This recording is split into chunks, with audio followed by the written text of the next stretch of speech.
बिस्मिल्लाहिर्रहमानिर्रहीम। अस्सलाम वालेकुम। उम्मीद है आप सब ठीक होंगे। Welcome back to tech chemistry. जैसे कि आपको पता है कि लास्ट टू वीडियोस में हमने जो सीखा है वो ये है कि हमने लिविस-डॉट स्ट्रक्चर किस तरह ड्रा करनी है, एक न्यूट्रल मॉलिक्यूल की, और दूसरी वीडियो में हमने सीखा कि आयंस की किस तरह लिविस-डॉट स्ट्रक्चर ड्रा करनी है।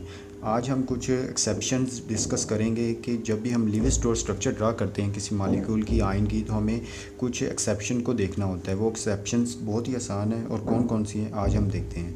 तो उनमें सबसे पहले एक्सेप्शन हाइड्रोजन है। वो कहते हैं कि in Lewis dot structure hydrogen always placed outside the centre, यानी कि जब भी हाइड्रोजन को हमने प्लेस करना है सेंट्रल एटम के आउटसाइड पर, मतलब कि ना अरेंज करना है। Hydrogen completes it's duplet not octet. वो कहता है कि हमें पता है कि हमने जब भी सेंट्रल एटम के गिर्द एलिमेंट या एटम्स ड्रॉ करते हैं तो उनका ऑक्टेट मुकम्मल करना होता है। तो हाइड्रोजन वाहद एलिमेंट है, या हाइड्रोजन एक ऐसा एलिमेंट है जिसका हम ऑक्टेट नहीं डुप्लेट मुकम्मल करते हैं।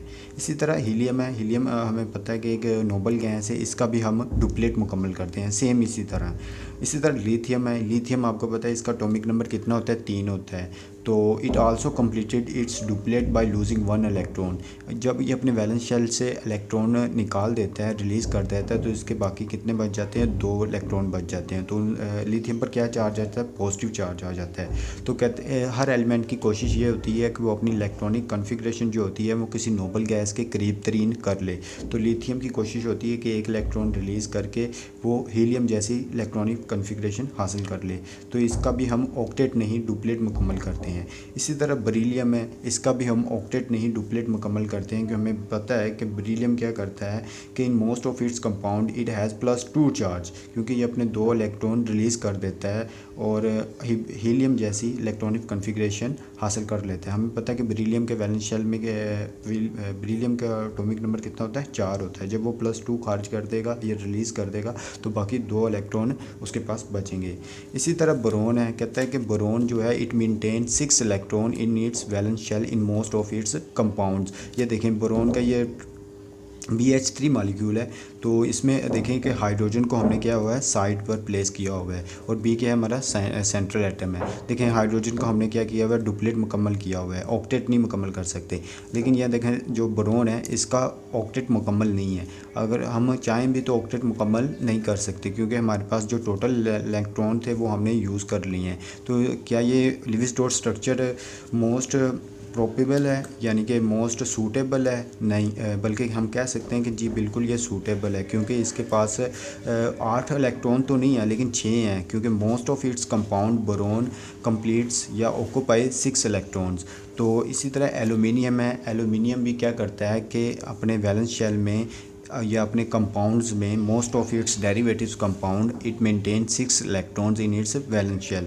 तो इसी तरह ये एक्सेप्शन है, मतलब कि हाइड्रोजन ने भी डुप्लेट मुकम्मल करना है और इन सब ने भी डुप्लेट मुकम्मल करना है, लिथियम ने, हीलियम ने और बरीलियम ने। और बोरोन और एल्यूमिनियम ने अपने वैलेंस शेल में कितने इलेक्ट्रॉन मेंटेन करने हैं, 6। तो एक जो बेहतरीन सी एक्सेप्शन है वो है एक्सपेंडेड ऑक्टेट्स, यानी कि हमने ये तो सीख लिया कि 8 से कम इलेक्ट्रॉन जब ये एलिमेंट्स आएंगे तो हमने कंडीशन के मुताबिक 8 से कम इलेक्ट्रॉन को अरेंज करना है। या वो ये है कि जब ऐसा एलिमेंट आ जाए जो थर्ड पीरियड से बिलोंग करता हो, थर्ड पीरियड से या बिलो द थर्ड पीरियड, यानी कि 4th 5th और 6th 7th पीरियड से बिलोंग करता हो, तो उस एलिमेंट के गिर्द हमने कितने इलेक्ट्रॉन मेंटेन करने हैं, 8 से ज़्यादा इलेक्ट्रॉन मेंटेन करने हैं। इसे क्या कहते हैं, expanded octets. Third period and below the third period element show expanded octets more than 8 electron in its valence shell. इस एक्सपेंडेड ऑक्टेट का क्या मतलब है कि उसके वैलेंस शेल में कितने इलेक्ट्रॉन होंगे, मोर देन 8। तो इसको हम इन सब चीज़ों को हम ना एग्जांपल से शो करता हूँ मैं। ये देखिए, ये हमारे पास ये क्लोरीन, फास्फोरस, सल्फ़र हैं थर्ड पीरियड के एलिमेंट। तो जब भी ये आएंगे इनके वैलेंस शेल में क्या होगा, 8 से ज़्यादा इलेक्ट्रॉन होंगे। तो हम एग्जांपल लेते हैं PO4-3 की। देखें कि फ़र्स्ट स्टेप क्या है कि हमने number of valence electron count करने होते हैं। तो हमारे जो नंबर ऑफ़ वैलेंस इलेक्ट्रॉन है, फास्फोरस के वैलेंस शेल में कितने इलेक्ट्रॉन होते हैं, 5। और ऑक्सीजन के वैलेंस शेल में कितने होते हैं, 6। नंबर ऑफ़ ऑक्सीजन आइटम कितने हैं, 4। और -3 का क्या मतलब है कि हमने इसमें +3 करना है। जहाँ पर जो भी होता है हम उसका क्या करते हैं, ऑपोजिट इफेक्ट करते हैं।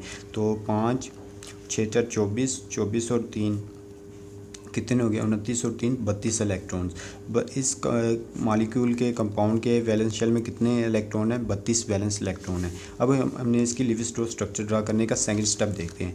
सबसे पहले हमने जो सेंट्रल एटम होता है उसको क्या करना है सेंटर में प्लेस करना है, वो फास्फोरस है। सेंट्रल एटम एक ऐसा एटम होता है जो कि पॉलीवैलेंट होता है, तो बाकी जो होते हैं वो हम उसके साइड पर ड्रा कर देते हैं। 4 ऑक्सीजन है एक ऊपर और ये इस तरह। अब हमने क्या करना है एक केमिकल बॉन्ड बनाना है। 2 इलेक्ट्रॉन को ड्रा करके एक केमिकल बॉन्ड बनाते हैं इस तरह, एक इस तरह और इसी तरह एक इधर। अब चौथे नंबर पर हमने क्या करना है जो सेंट्रल एटम के गिर्द एलिमेंट्स या एटम्स अरेंज हैं इनका ऑक्टेट मुकम्मल करना है। तो 1 बाई 1 हम इसका ऑक्टेट मुकम्मल करते हैं। तो इसी तरह इसके 8 इलेक्ट्रॉन पूरे हो गए, इस ऑक्सीजन के भी 8 पूरे कर दें और इसी ऑक्सीजन के भी 8 पूरे कर दें। लास्ट पे बची ये ऑक्सीजन, तो इसके भी कर दें 8। तो देखें 8 में 8 8 2 16 8 3 24 8 8 4 32, तो हमारे 32 इलेक्ट्रॉन क्या हो गए हैं यूज़ हो गए हैं। तो फास्फोरस का देखें ऑक्टेट मुकम्मल है 2 4 6 8, लेकिन हमें पता है कि फास्फोरस क्या है थर्ड पीरियड से बिलोंग करता है। थर्ड पीरियड या बिलो द थर्ड पीरियड हो तो वो एक्सपेंडेड ऑक्टेट शो करते हैं। तो एक्सपेंडेड ऑक्टेट का मतलब ये है कि उस पर 8 से ज़्यादा इलेक्ट्रॉन होंगे। तो हमने इसके 8 से ज़्यादा इलेक्ट्रॉन करने हैं, तो हम ये इस वाले ऑक्सीजन से इसको 2 इलेक्ट्रॉन दे देंगे। हम किसी भी ऑक्सीजन के 2 इलेक्ट्रॉन यूज़ कर सकते हैं, इससे दे सकते हैं, इससे दे सकते हैं, इससे दे सकते हैं। तो जिससे आपका दिल करे आप उससे दे सकते हैं। तो देखें इसकी स्ट्रक्चर किस तरह बन जाएगी। बाकी सारे इलेक्ट्रॉन हम वैसे ही लिख लेते हैं इस तरह, मतलब कि ये ऑक्सीजन आ गई, ये ऑक्सीजन आ गई, ये ऑक्सीजन आ गई और ये ऑक्सीजन आ गई। तो इसका हम वैसे ही लिख लेते हैं इलेक्ट्रॉन बाकियों के, इसके भी और इसके भी लिख लें। तो ये 2 इलेक्ट्रॉन इस तरह आ गए, 2 इलेक्ट्रॉन इस तरह। इसके पास जो ये वाले 2 इलेक्ट्रॉन थे अब मैं इधर ड्रा कर देता हूँ इस तरह। तो देखें अब फास्फोरस के पास कितने हैं 8 से ज़्यादा इलेक्ट्रॉन है, 1 2 3 4 5 6 7 8 9 10। फास्फोरस के पास कितने इलेक्ट्रॉन है 10 इलेक्ट्रॉन। और ऑक्सीजन बाकी सब का ऑक्टेट देखें मुकम्मल है, इस ऑक्सीजन का भी मुकम्मल है, इसका भी मुकम्मल है, इसका भी और इसका भी। अब हम इसके गिर्द क्या करेंगे एक ब्रैकेट लगाएंगे और इस पर -3 शो कर देंगे। The most suitable structure of PO4 -3 is that.